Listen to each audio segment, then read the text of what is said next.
Welcome back to this tutorial. I will show you how to restore or to add the FCommenview.dll. So this file is related to Wondershare Filmora. Now click on OK.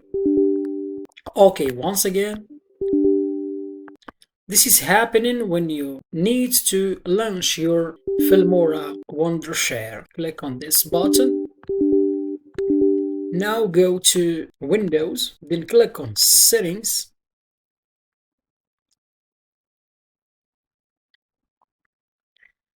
Click on Privacy and Security, Windows Security. Now choose Virus and Threat Protection.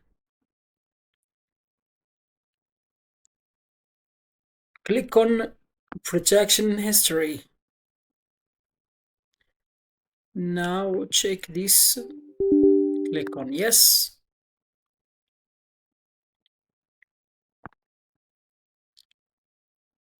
Now you need to click on this